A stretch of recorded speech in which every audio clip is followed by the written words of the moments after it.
Hi, good evening. I'm Lonnie Stonich, the Executive Director of FAN. We're a nonprofit that presents programming exploring human development across the lifespan. I'm so excited to welcome you to tonight's conversation between Professor Scott Barry Kaufman and New York Times bestselling author Susan Cain. Thanks for joining us. FAN's YouTube channel has an archive of over 350 videos of past events, so be sure to subscribe to the channel to get updates when new recordings are posted. And now, some introductions. One of my favorite people, Scott Barry Kaufman, is a psychologist, coach, professor, keynote speaker, and best-selling author who is passionate about helping all kinds of minds live a creative, fulfilling, and self-actualized life. His early educational experiences made him realize the deep reservoir of untapped potential of students, including bright and creative children who've been diagnosed with a learning disability. Dr. Kaufman is among the top 1% most cited scientists in the world for his research on intelligence and creativity. He is a professor of psychology at Columbia University and director of the Center for Human Potential. He hosts the Psychology Podcast, which is amazing, which has received tens of millions of downloads and is widely considered among the top psychology podcasts in the world. Scott's writing has appeared in The Atlantic, Scientific American, Psychology Today, and Harvard Business Review, just to name a few, and he is the author and editor of 11 books. FAN had the pleasure of hosting Scott in 2016 in person in support of his book, Wired to Create, Unraveling the Mysteries of the Creative Mind. It was an incredible event. We love him.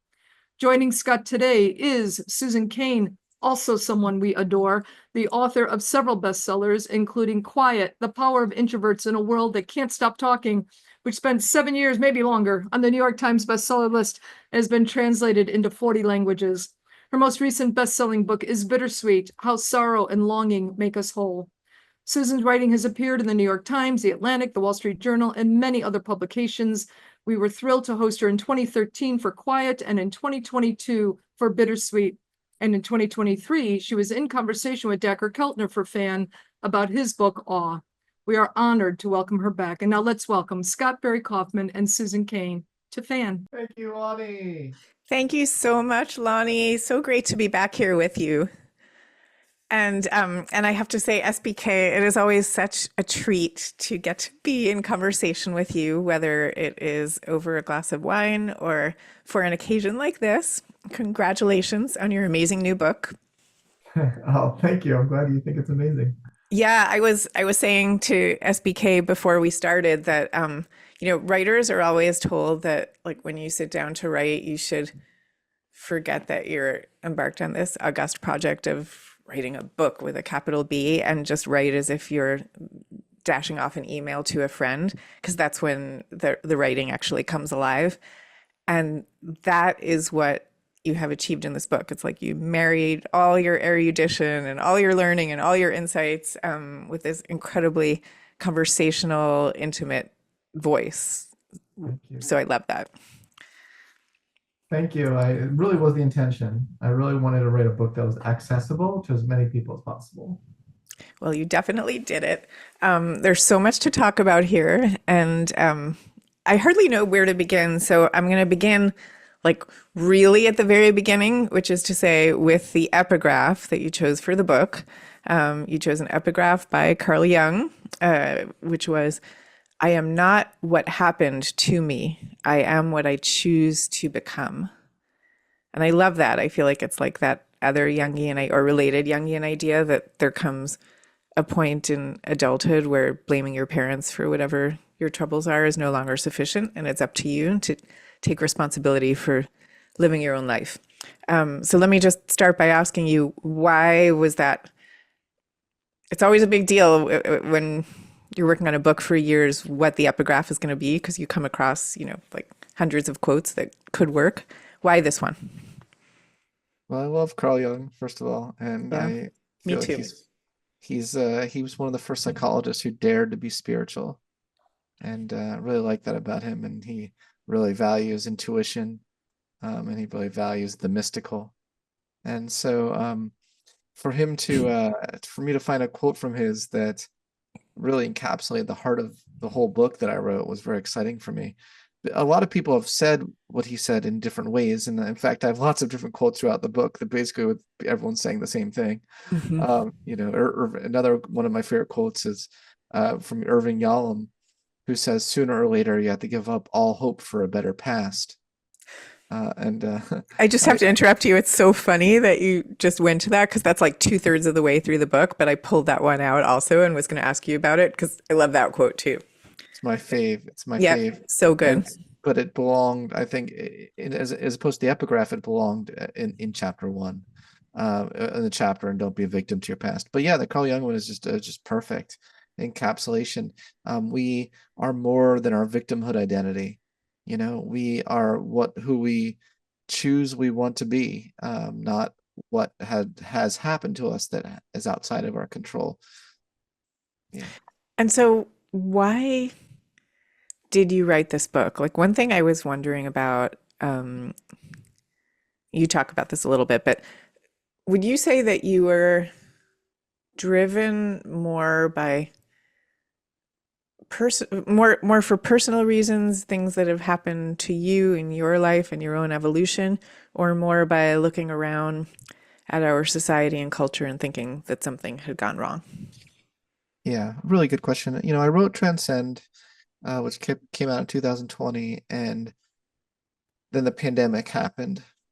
And the same month, the pandemic happened and Transcend came out. And Transcend is a very idealistic view of human nature, and really focuses on the highest states of consciousness we could possibly have as humans, transcendent experiences. And I felt the past 5 years, I kind of got a good dose of reality. And I was like, I don't think people are there ready for that. I think it's time for me. And by the way, please slap me if I use the phrase double click today. I almost used the phrase let's double click on certain aspects of Transcend, which is what I did. But Wait. Why can you not use that phrase? I heard you use it because the other day in an apparently interview, but what's wrong with that? because I was just on Sam Harris's I know. podcast, and It's great. the Reddit threads are blowing up with annoyance at how many times I used the phrase double click in that interview. Oh my gosh. I mean, that's just like a prime example of why one should never read the threads and the comments. Like, Correct. there was Correct. nothing wrong with your use of double So click for real. I'm very self-conscious about that right now, that phrase. But basically Transcend, I wanted to take certain parts of Transcend that I thought had to do more with the boat and not the sail. The boat of security, connection, and self-esteem, and really feeling safe and secure in your life. And I really wanted to zoom in on that. Can I say that? Just say double click. And by the way, I want to come back in a minute to your sailboat metaphor because not everyone's going to be familiar with it, but for now, keep going. Yeah, particularly the chapter on self-esteem and Transcend had a lot about vulnerable narcissism, and it's a topic I've been studying. And I really like the topic of vulnerable narcissism. It's a really fun area of research that a lot of people don't know about. I originally wanted to write a book just on vulnerable narcissism, but the publishers really didn't see that as salable as a victim mindset, which is a core part of the vulnerable narcissism. I didn't really sacrifice anything by the framing that I did in my book. If anything, I probably gained more people. Yeah. And so, what do you mean by a victim mindset and what's wrong with that? Ooh, I have a ready-made answer for that. Okay. Having a victim mindset means you tend to blame all of your problems on external circumstances, whether it's that life dealt you a bad hand or that a person or even an entire group of people have it in for you and are holding you back. You believe you don't need to take responsibility for your actions or reactions because of past trauma. You can't stop ruminating about your past victimization, and you may even fixate on how to enact revenge and rarely think about solutions or ways of moving forward with your life with hope and purpose. Okay. So, Not productive. right. Okay. So you're not saying, like, if somebody is listening tonight and they've gone through some really difficult things in their lives, or maybe right this minute they're going through very difficult things. You're not saying deny that that happened. You're not Not at saying all. don't go through the healing process that you need to go through. You're not saying delegitimize any of this. I'm You're just talking about a mindset. You could right. have had horrible things happen to you and not have a victim mindset. You can have not had anything bad happen to you and have a victim mindset. Oh, Trump. Sorry. I promised myself I wouldn't say that name. But yeah, it's possible to have a huge victim mindset everywhere you look, everywhere you go, see the slightest nefariousness in someone who's just neutral, and to take everything personally. So what I'm really dealing with my book is a mindset. You can have a trauma without being traumatized, and you can be a victim without having a victim mindset. And did you feel that something had happened in our culture that you were seeing a proliferation of the victim Yes. mindset? Because, like, Yes. it's kind of an interesting thing. I mean, uh, like, it wasn't that long ago in our culture where you couldn't really talk about anything having to do with sorrow, with vulnerability, with anything on the sort of darker side of life. And now I think you're saying we're over-indexing there, or at least we're over-indexing on a certain way of processing those difficult experiences. Yeah, in a lot of ways, society has made progress in what we allow people to complain about, allow people to um, tell us that they've gone through. It's not all complaining. That has a negative connotation, the word complaining, but rightly so. But I do think we overcorrected, and we reward now a certain kind of vulnerability. Um, and we've kind of lost the spirit of overcoming it. And a big part of this book is really just a natural outgrowth of my whole life's work, really, which is about human potential and trying to make sure that we're constantly seeing the higher potential in people, because people are reducing their entire identity to their victimhood, and in some cases to get attention, quite frankly. In some cases, you have a lot of dark triad personalities, as I write about in the book, who have discovered the rewards they can get for constantly arguing they're the victim. Let's take And I just want to take a moment for you to define, what do you mean by dark triad? you want me to For, double for click people. on? Yeah, Oh, let's double click on dark triad for people who aren't familiar with that term. yeah, of course, of course.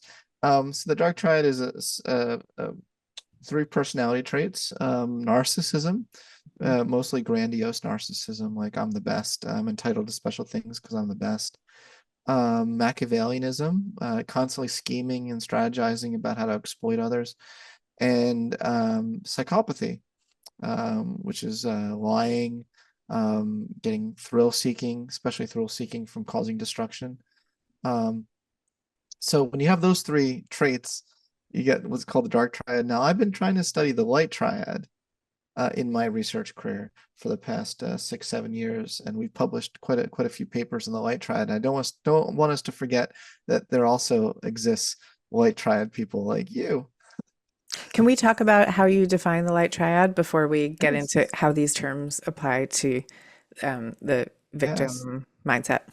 absolutely. Yeah, so everything we're talking about today that sounds dark and negative has a counterpart that I try to shine a light on. So even with the victim mindset, that's only one half of the book. The other half is all about empowerment and empowerment mindset and finding the parts of you that aren't broken. And so you have the dark triad, but you also have the three members of the light triad, which are seeing the best in others, in people, having faith in humanity, that people are mostly good, even though we're imperfect as a species, to put it mildly. Mhm. There's still, at the end of the day, where humans are mostly good. Treating every individual you meet with dignity and respect. We call that humanism. And then Kantianism, which is seeing people as ends in themselves, not means to an end. And dark triad people see everyone as a means to an end. The question of seeing, like, believing that people are mostly good, doesn't that in a way contradict like Judeo-Christian teachings or Old Testament teachings that would say people really are like incredibly deeply flawed, and so the project is to try to become better, knowing that we're born into this world just so full of drawbacks, of problems in It's the source interesting. code. I always think of it. Well, it's interesting. I get a lot of Christians who really resonate with my light triad research. Yeah, They yeah. really like it. They say it's in line with Jesus's teachings. So maybe not Moses, maybe not Old Testament, but but no, I'm not trying to throw Jews under the bus here. But No, no, no. And I'm not really making a religious point so much. I'm more okay, making a point of like you can even put religion to the side for the point okay. that I really want to make, which is like hmm, I mean, that it's not ignoring that humans are imperfect, yeah, but no, I know. And you actually even said that word. You said that people are imperfect. But so but anyway, but keep going. but the flip side, I mean, people who score very high in the dark triad of personality have a very specific worldview. The worldview is like, there's too many humans. What's one less human anyway? They just complete disregard for the humanity of people. Right. And there's also uh, a cynicism which is what I'm talking about, the opposite of cynicism. Hmm. I'm not saying blind optimism, but there's a certain cynicism you see with people who score very high in the dark triad, where they, for instance, one of the items might be on the dark triad, if people help me, I'm always wondering what they really want from me.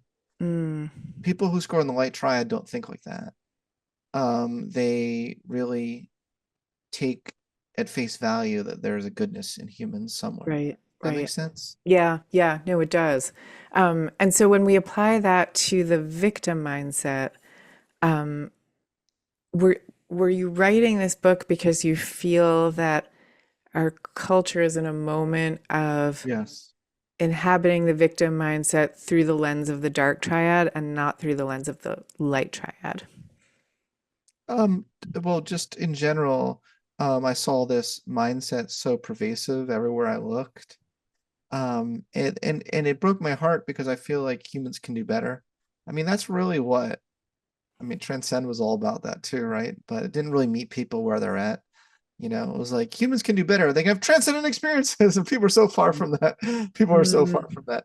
But now this book was more like humans can do better. Like they don't have to be prisoners of their past. They don't have to be prisoners of their own mind, and they don't have to be prisoners of others, you know? So there's lots of ways that we have this learned helplessness that I want to kind of show people the promised land within mhm. themselves. And what about for someone who went through something very difficult or is going through it or whatever it is, and is still suffering now from that experience? Maybe not all the time, maybe some of the time. Yeah, I would think this book's still for them. I think that I get very Buddhist about a lot of this. I think to Hmm. suffer is human. I don't Yeah. think that we can really classify humans by the ones that are suffering and the ones that aren't suffering. I think there's a big part of the price of admission of being human. I have a section in my intro of my book called "Warning You May Have a Case of Life." Yeah. Which Yeah. is there are a lot of givens of human existence that uh, that I feel like a lot of young people today didn't get the memo that you're not supposed to be happy all the time. Like the moment you're anxious, like that's not, you don't need to go into panic mode, like there's a great benefit to being with the whole totality of your being. And I talk about this a bit in my emotions chapter, really getting in touch with your beautiful monsters. A lot of this book is really becoming more of a whole person in a society that's doesn't really say that's okay. Right. So making room for the fact that the monsters are going to be part of your, well, actually, why don't you tell us, what do you mean by the term beautiful monsters? Yeah. Rinpoche, the wonderful monk, that's his phrase, and I don't want to steal his phrase, but he's referring to that as he has a whole handshake practice where we meditate and welcome in the parts of ourselves that we're ashamed of, that we don't like, and we look and view them as, and not just monsters, but beautiful monsters. Maybe they have something to teach us. Maybe we have a second look at what what they're what they're craving, what they're wanting, and we just go up to each one and we just give them the handshake, welcome them in, and That maybe sounds create like that. Jung's idea of the shadow self and Yes, coming to terms with our own shadows. there's nothing shameful about suffering. I mean, I don't, I certainly don't want to neglect the precise question you asked me, Susan. I'm aware of what you asked me, and I think that I just try as much as possible not to separate the class of, well, what about these people? What about these people? Hmm. That's not actually how I think, you know? Sometimes I give talks about this topic and someone raise their hand and they'll say, well, what about Black people? And my answer to that is, I believe in the higher growth potential of Black people just as much as I do any other race.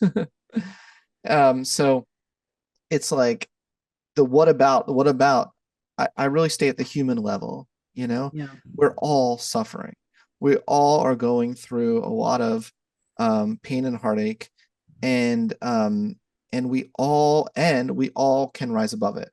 We all, and even when there are terrible structures, terrible systems in place, we still can bring some psychological properties to have a healthier relationship to ourselves and a healthier relationship to our future, no matter where anyone is at. We all can't be at the same place at all times. So we certainly do have to meet people where they're at. But I think we can have a sort of acceptance and what I call being love. Well, Maslow called it being love, for all humans, that really treats their experiences with unconditional positive regard. I call it honest love in my book. It validates their real felt experiences. And that's the love part. And the honest part is kind of improv, yes, and yes, terrible things have happened to you, and you got this. So that's a really important point because when you talk, you use the phrase frequently of rise above it. But I think when you say rise above, you don't mean get to the plane where there will be the absence of pain and suffering. You mean Correct. get to the plane where you will be able to do yes and, like, yes, this Really has insightful. happened. Yes, this is happening. Yes. And I'm living with those things. And Really I'm making meaning really from them. insightful. Yeah, really insightful point. That's really insightful. In fact, yeah, I had when I told my friend about the title of this book, a really dear friend of mine, she made that point. She's like, it was not antithetical to your point in Transcend about integration. I was like, a book titled Integrate is not going to sell many copies, so shut up. Well, tell us how this has played out in your own life. I mean, I'm sure there's many different stories you could tell, but in the book, you tell the story of your childhood and what you went through there. So, for people, there are going to be some people who are here tonight who have never had the joy of meeting SBK before and they don't know your story. So, can you tell us? I was wondering, and I asked Lonnie, how much overlap is there between those who attended my talk 9 years ago at FAN in person, and today? So I'm actually curious if there's any Oh, overlap. that's such a good question. I'm really Do we curious. know? Lonnie said there's going to be some overlap, so that's cool. For those who were in my 2016 talk at FAN, it was about, I was fresh faced. It's amazing how much can change in 9 years. Like I was right off the boat of writing. It was my first book, Ungifted, book for a general population, and it was about my struggles in education and being placed in special ed as a kid. And my narrative there was all about how my intelligence was misperceived and how we need a better model of intelligence. But I think a big part of the story that wasn't told then in 2016, which I'm telling today, is that I also had this really profound moment in ninth grade after being in special ed for 9 grades, where I realized no one was coming to save me. What was I waiting for? I knew inside I was intelligent. The only one that could show the world that is me. And so there was this surge of insight that I had in that moment where I'm not going to be a victim to this.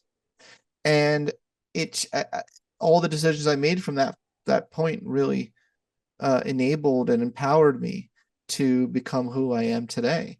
Of course, there were really amazing mentors along the way and people who believed in me and gave me support, not to neglect any of that. But it really was me who decided, I had a special ed teacher take me aside and asked me, what am I still doing here? But, that really inspired me to be like, you know what? Yeah, what am I doing here? I want to get out. It just doesn't dawn on many students that they can get out of the prison they've been put in. And so I was the first person in my school district for the kid himself to break out of special ed. And there just really was a profound moment there, which is like I was having learned helplessness and I didn't want it. I didn't want the crutches. I was sick of people looking down on me and like treating me like remedially, and I didn't want it. I didn't want to be treated like a victim because I had an auditory disability, central auditory processing. By the way, I found out recently someone else has a central auditory processing disability that I really like. David Blaine, the magician, Wow. was formerly diagnosed with it as well. And I also love magic. So I wonder if magic, central auditory processing, is related to magic somehow. Oh, But that's interesting. anyway, did you know that I got into magic lately? I did know that. I don't think I've seen your magic in action other than when you beamed me into your classroom one day Yeah, so that's as for if by another. seance. That But was other so than cool. that, I don't think I've seen your full magic in Well, action. we'll do that. We'll save that obviously for another day. But So, like for yeah, somebody who is, I'm just thinking like the classic happening that I associate with the word victim is a crime, right? Like victim of, yeah, if a crime is done unto you, you're yes. a victim of a crime. So let's say you're talking to somebody who was recently or a long time ago a victim of a crime. What would you say to them about how to think about that experience? Well, I always like to begin with validating someone's real experiences of suffering and of pain. I mean, to go through something like that is horrible. I mean, you're showing empathy and compassion to a fellow human, I think is so important. But it happened and it's in the past now. You are re-traumatizing yourself every time you ruminate about it. So obviously some processing there may need to happen. But just how much processing, I would ask. Just how much longer in your life do you need to hold yourself back from all of the mental power that you have to create a better future? Because I really do believe that you got this. I believe that you have deep reservoirs of resilience in you, that you've already shown. And that you can really tap into to move in the direction of your highest values and your highest goals. It depends or It sounds not. like, sorry to interrupt you, but that it almost sounds like it's a temporal distinction. Like you may have been a victim of a crime for the moment that the crime was happening, but you are not remaining such. Yes. You're not in the crime scene anymore. Yes. What can we do productively and constructively to help you move forward with purpose and aliveness? Life is too short, Susan. It's too short not to be fully alive as much as you can. And so, tell us now about that sailboat metaphor that we said that we were going to come back to. And this is So this has to do with so the amazing humanist psychologist Abraham Maslow, who I think is he like your favorite figure in the world? Would you say? he was He was. I definitely was obsessed for a period of time. Um, I think that not as much anymore. I didn't know that. I'm not obsessed anymore with him. Okay. But you still love him just as much? Oh yeah. Yeah. Y- Mhm. Yeah. Yeah. And I'm very fond of him, and his writings, but I feel like I'm not obsessed with him as much anymore. But yeah, the sailboat metaphor though it still holds up. It's the framework of my whole self-actualization coaching program. Wait, sorry, Uh, before you tell us about the sailboat, can you tell us about Maslow's triangle of needs that many people will have heard about and why that's incorrect, and then why you're replacing it with the sailboat metaphor? Thanks for catching up all the fan people. Please, I haven't done this since 2016, so they missed the Transcend stuff. So you're bringing that in. Yeah, so the triangle many people are aware of needs for safety, connection, esteem, and then self-actualization. So those four needs in a sort of some sort of hierarchical way that looks like a pyramid.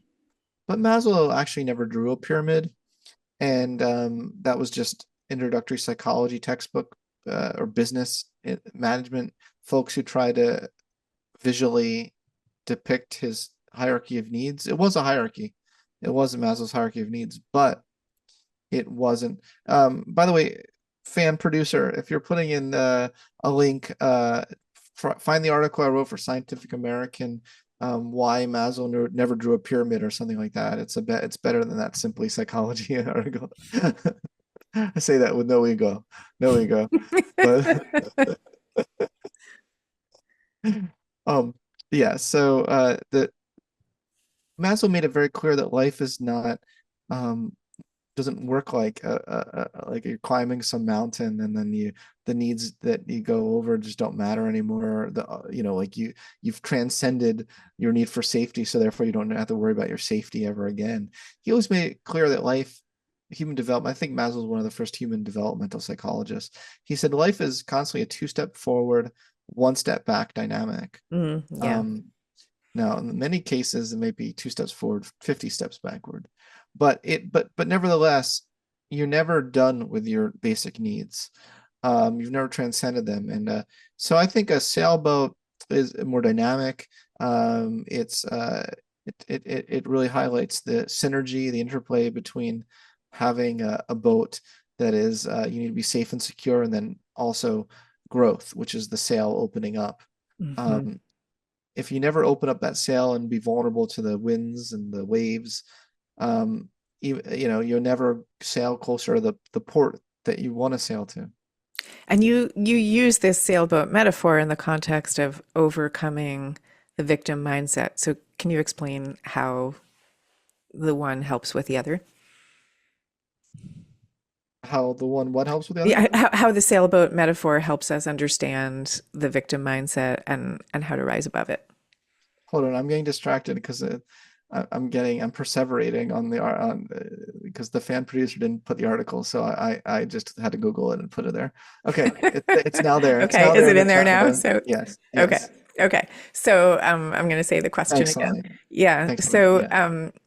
you talk in the book about the sailboat metaphor. So can you explain how the sailboat metaphor helps us understand how to rise above a victim mindset? Wow, what a great question. You're asking me like really good essay questions. If I was taking a class, like that would be a really good question to ask my students. How does Kaufman sailboat relate to? You're making me Is this think. too much for like a No, I love it. okay. I love it, but you're making me think. Now, when I presented the sailboat metaphor in the introduction of Rise Above, it was in the service of showing people that we all have basic human needs. Mhm. And there are some givens of human existence. We all want to feel safe. We all want to feel secure. We all want to be connected. We all want to feel good about ourselves. And we all want to self-actualize and reach our highest potential.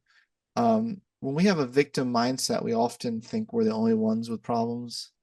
And we think it really separates us from our fellow humans. If you're in the Starbucks and there's a long line and you say, oh, Don't they all know how much I'm suffering? I should really get at the front of the line, not recognizing that probably everyone else in that line uh is also frustrated that they have to be in a long line, like the world doesn't revolve around you. Mm-hmm, Yeah. mm-hmm. Yeah. So Oh, yeah, sorry. Go ahead. does that make sense? Yeah, no, it does. And that sounds connected to the topic that you were saying is of such intense interest to you. And I've known that just from having talked to you over the years, this question of vulnerable narcissism. So can you tell everybody what is a vulnerable narcissist? How is that different from the more standard portrayal of narcissism that we usually hear about? Well, most people that have heard of grandiose narcissism, that's the most standard issue. Yeah. I'm the best. I'm entitled to special things because I'm the best. Vulnerable narcissism is I'm entitled to special things because I've suffered, or I'm more fragile than others. And I have a whole chapter on that with the highly sensitive person thing. And you might want to have that conversation because it relates to your work Yep, a little bit. I do. I'm entitled to special things because I'm more sensitive than others, you know. And it does go into the territory of vulnerable narcissism when you really take that at face value and really do think everywhere you go you deserve entitled to special privileges and everyone should tiptoe around you and the world should just open up to you because gosh, they don't know how much you're suffering, as though no one else is suffering. Right, and that can be very difficult in relationships also because there's a feeling of Yeah, like yeah, the people around you have to accede to your will because if they don't, it will cause you more suffering than it would cause the average person. yeah, yeah. I've been studying this form of narcissism within a personality framework. So it's not you're either a narcissist or you're not. That's we want to get rid of that. In this book, we really talk about it's Yeah. mindsets. Mindsets we ebb and flow in throughout the course of our day. They can either help us or hurt us. I think a big part of our audience listening today are parents, and so I I'm sure a lot of them might be recognizing some of this in their children because young people are still uh, feeling like they're entitled to everything. But I see this a lot with adults too. Or thinking about themselves as parents, whatever it is. Well, let's talk about highly sensitive people. I don't think everybody knows exactly what that term means. Probably most people have heard the term, but may not exactly understand what it is or be able to define it. So, Well, you do you can want be yeah, absolutely. Highly sensitive person trait is the combination of two personality traits, neuroticism and openness to experience. Or the way I put it in the book, it it's intense openness and receptivity to every little nuance and subtlety of the world, as well as intense avoidance of everything. So well, because you're reacting to everything, so you want there you to go. avoid the more aversive experiences. Well, I would say it's because you get overwhelmed Yeah, yeah, I by would agree with by that. by the intense amount of input coming into your senses. It can get very overwhelming. Personally, I need to nap at least 2 hours a day. Do you I really? pre Okay, not anymore, but Uh-huh. I used to be really bad. I used to be really bad. By the way, a lot of things I talk Well, about I in don't this. think of that as bad, by the way. Like, I think human beings are probably programmed to nap, but most No, people no, have no. just kind of learned not My to. highly sensitivity used to be off the charts high in college. I mean, for every 2 hours of being alive, I had to go through at least 2, 3 hours of not being conscious Oh, interesting. in Okay, order because to you in were just order too overwhelmed in by order to each recover two from two hours. hours of life. Right, right, right, right. I've come a long way. I think of high sensitivity as having an evolutionary dimension as well, because you see this trait in 15 to 20% of every single species, who just kind of Absolutely. take in their environments very carefully and become more overwhelmed by stimuli coming at them. And so they're the It's so ones who true. Elaine Aron would say, will stop and pause and reflect instead of like charging. charging ahead. There's actually a Um, movie, maybe the fan producer can find this, but there's actually a movie that came out recently called Sensitive Men Rising that I'm featured in. Oh Uh, yeah, you mentioned that in the book, and I hadn't known that.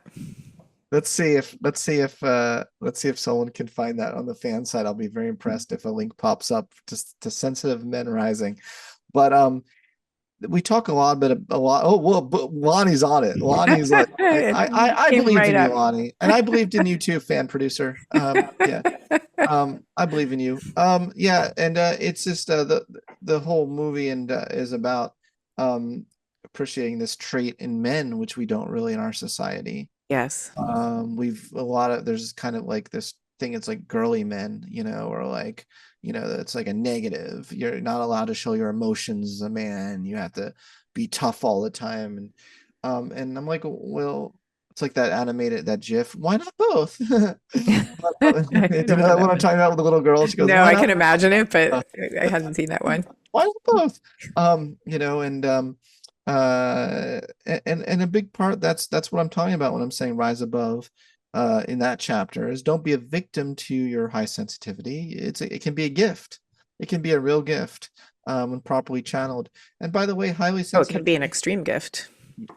100%. And related to creativity, related a lot of artists, very high sensitive, and scientists. And it is independent of the introversion extroversion dimension, which is really Right. interesting.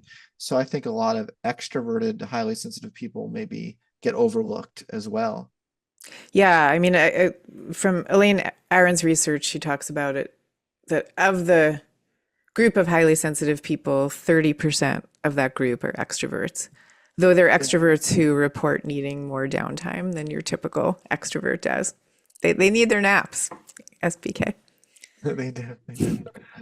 But one thing I really liked that you talked about was you talked about attachment styles. There's avoidant attachment and secure attachment and the rest. And you talked about how these have an inborn, innate temperamental dimension to them that had not been discussed in the literature. And I was so happy that you said that, because when I was writing Quiet, and I think even Bittersweet, no one was talking about the temperamental aspect of attachment theory.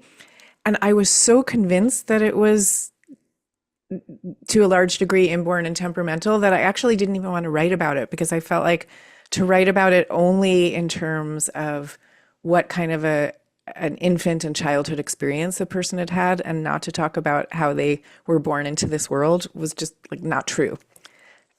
So can you tell us more about that? And first of all, we should probably set the scene for people who are not as familiar with what attachment theory is. So first, can you talk about what attachment theory is, and then talk about what are the factors that lead to someone being one way or another way? It's a big topic. But I don't view attachment theory as correct. I don't view it that way. I say they're personality traits, and they're early childhood temperaments Yeah. that psychologists have for far too long put into a bucket in terms of attachment. But these traits go our whole lives. So people who score very high in neuroticism are gonna show anxious attachment, in their relationships. Can you define what anxious attachment is for people who aren't familiar? Yeah, being really having a high rejection sensitivity, Hmm. being anxious and nervous that the person's going to leave you, they're going to abandon you, and And you that kind of, shows up in like a person could make like an offhanded comment, and a rejection sensitive person will really feel it to the quick and feel like the person is effectively abandoning them. So they're not only afraid of like the person literally walking out the door, they're afraid of anything that feels on that spectrum. yes, but it pervades it. If you zoom out, now we're going to zoom out on people who score high in neuroticism. This is what they're like with everyone in their life. So it's not like that domain specific to just relationships, which is Mhm. what attachment researchers focus on so much.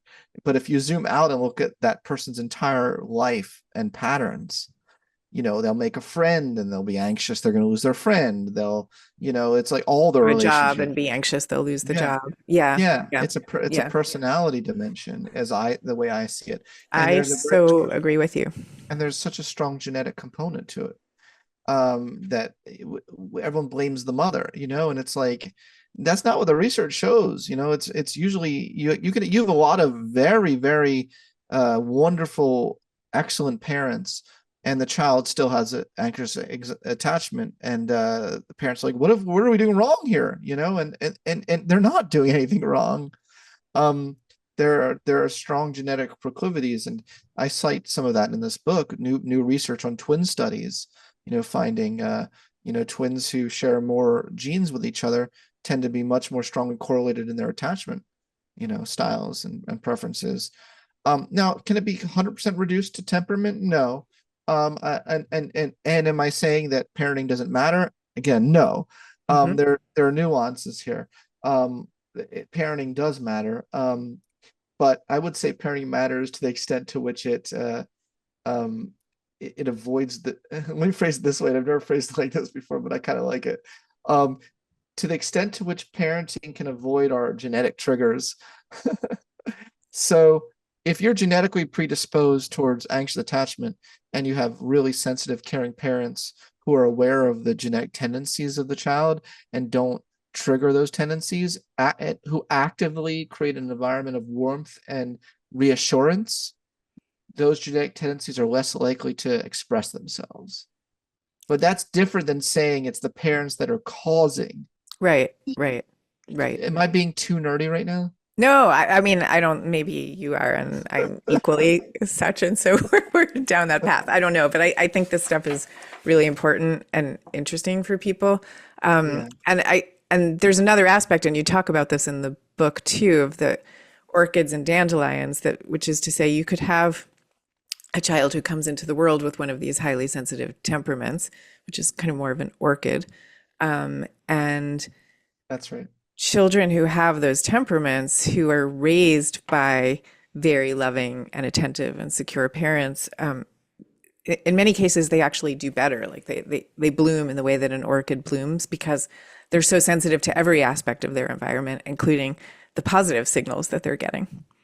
Great point. Great point. In fact, there's a great interaction there that if you have those genes for the high sensitivity, and you're open to all the good and bad of life, and you're in an environment that is supportive of those tendencies, you actually more likely to develop the trait of curiosity than you are neuroticism. Interesting. So none of these things are set in stone. Genetic proclivities are not destiny. I make all that clear in the book, but to ignore the influence of our genetic proclivities, I think, is ignoring a big part of the story. And so for somebody who's listening, who, I don't know, let's say it's somebody who thinks they probably came into the world a highly sensitive person, and maybe they didn't have an entirely loving and secure circumstances in their childhood, how should they think about their lives now, especially in terms of everything you've been writing about in this book? And everything's not, and the point I want to make is nothing's cast in stone. Even if you've had the worst childhood ever,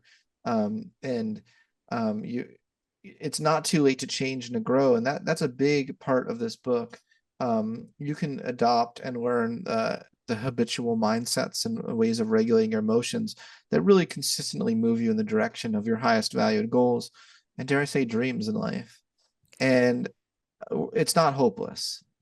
So I want people to be able to walk away tonight. And by the way, everyone, you're going to have like a whole hour with SBK to ask him questions and dig deeper in whatever direction you want to take this. But even before we get there, I want people to walk away with kind of some takeaways of things they could use, or different ways they could be starting to think, or ways to shift their mindset right away. So like, what should people know about what to do with their mindset? Yeah, so there's all sorts of different ways. In my book, I talk about you can be a victim to yourself. A lot of people think about you being a victim of the external world. You can be a victim to your emotions when you take your emotions at face value as though they're facts as opposed to signposts. You can become a victim to your own mind when you have cognitive distortions. One of the biggest cognitive distortions that's associated with a victim mindset is seeing malevolent intent in ambiguous stimuli. Don't Yes. try your best not to personalize things. If someone doesn't respond, if you're ghosted, don't immediately jump to the conclusion that the person hates you. So much people are not really thinking about you, and so much of it is really actually not personal. There isn't a great injustice that has happened against you because someone else didn't give you all the time and attention that you feel like you deserve. To me, that's narcissism of a mindset. Like take a deep breath. Can I suggest a corollary to that, which Oh, I think yes. is like getting yourself in the habit of paying attention to positive cues as opposed to negative cues, Love it. especially in Love it. circumstances where you know that you're kind of vulnerable. And like I'll just give you this example from my own life. I have this historical fear of public speaking that I've more or less overcome, although every so often Boy, it you will- rises up and bites me. And I really had to train myself when I was giving talks what I used to do is I would focus on the person in the audience who looked bored or disgruntled in some way. And at first I tried saying to myself, well, that person, they're probably just like preoccupied with their grocery list or whatever. But I think you can actually go a step better than that and just say, you know what, I'm not actually going to focus on that person. I'm going to focus on the person over there who looks like they're getting something out of this and is really happy to be here. And so a lot of it is just deciding where do we direct our attention. Well, brilliant, absolutely brilliant, and that is part 2 of my book. I talk about gratefulness, having gratefulness orientation towards the good and the bad, and I also talk about the psychology of lucky people, people who say that they're luckier in life. Psychology studies show that they actually are more attentive to the potentially good things they're receiving in a psychology experiment, whereas those who report being unlucky in life got the same exact opportunities, but they're less likely to notice them. Interesting. So what It's are Richard your Wiseman's best work. Yeah. recommendations for how to start noticing? To start noticing. Yeah. Well, How do you a notice lot of the it's good getting things? out of your head. A lot of it's getting out of your head and getting into your life. A lot of that is seeing things clearly, not getting, if you find being mindful of your cognitive distortions is a really big one. And I have a whole chapter on how to be mindful of your cognitive distortions.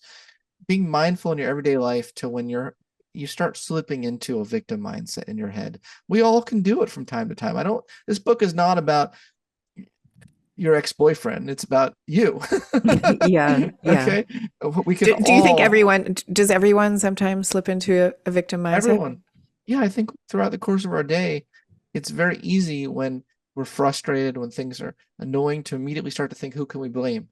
Or to curse the gods, so to speak. But you regain power. You regain your power and you regain your own empowerment when you settle into yourself and you think productively, what can I do?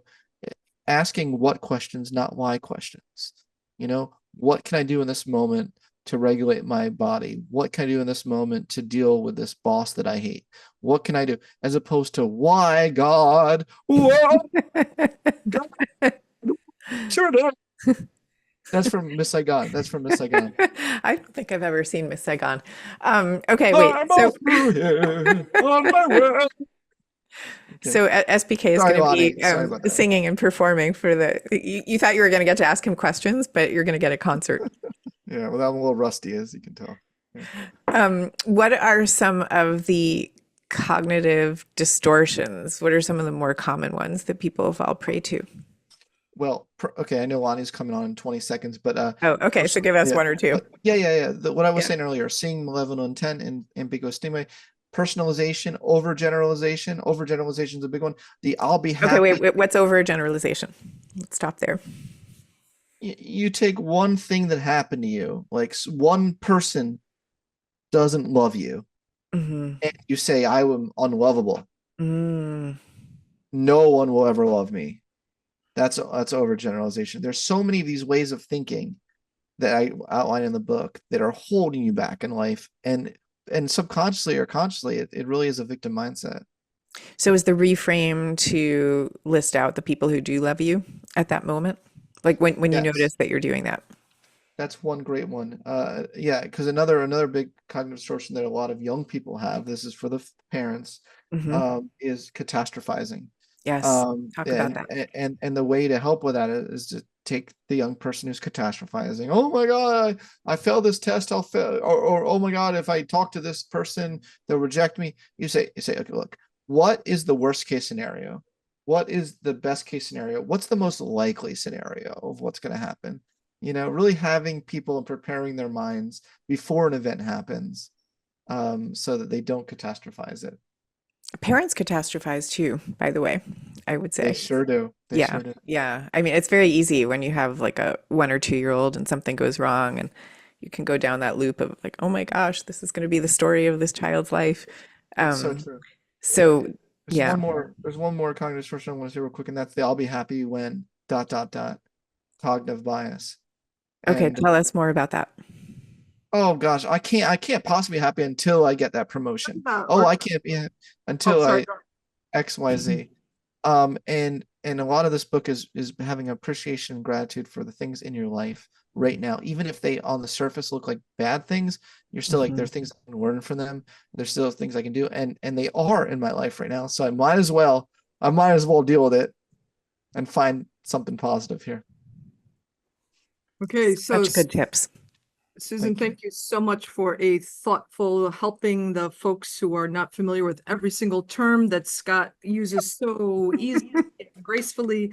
Thank you for pausing him in between to make sure folks are following the bouncing ball. Thank you so much for a very thoughtful, engaged conversation. Really appreciate it. I know fan community appreciates it. Everyone, Scott is going to hang around for another 55 minutes. We get to pick that very big brain of his. He will still have some brain left even when we're done picking. So he's going to be at After Hours. Buy a copy of Rise Above. Fan is doing a BOGO. We're going to give a second copy to you at After Hours. You got to come to After Hours. Don't just buy the book. You got to come to After Hours. Hang out with us. There is just so much that you can ask Scott across the realms of psychology, above and beyond even just this book. So many great things to discuss. Come to After Hours. We will gift you another copy at After Hours. I want to say, that last little piece, I just want to give my little dealer's choice here in the book. So much great stuff in it. I really appreciated the last chapter in particular, Scott, where you're kind of Thanks. zooming out and you're talking about it on the societal level and how work on self does benefit society more generally. And that piece, and you're like, well, I'm just one person. It's like, yeah, but get your house in order, get control of yourself, like move forward. And I really appreciate a lot of the pieces that were in there, kind of on a more broader cultural level outside of just the individual. So I want to say we are at 8 o'clock. Scott, do you want to take us out with one comment and then we'll close down the Zoom? And folks, if you're coming to After Hours, we're going to open it up at about 8:05. Well, my one comment is I guarantee you there are lots of ways you're holding your own potential back in your lives. And I want you to just be aware and mindful of all that, because I really do at the end of the day believe in your higher potential. Big old softy, you are a big old softy. All right, well, come hang out with Scott. We can't wait to see you in just a little bit. Thank you, everybody, for joining Fan, and see you very shortly. Thanks so much.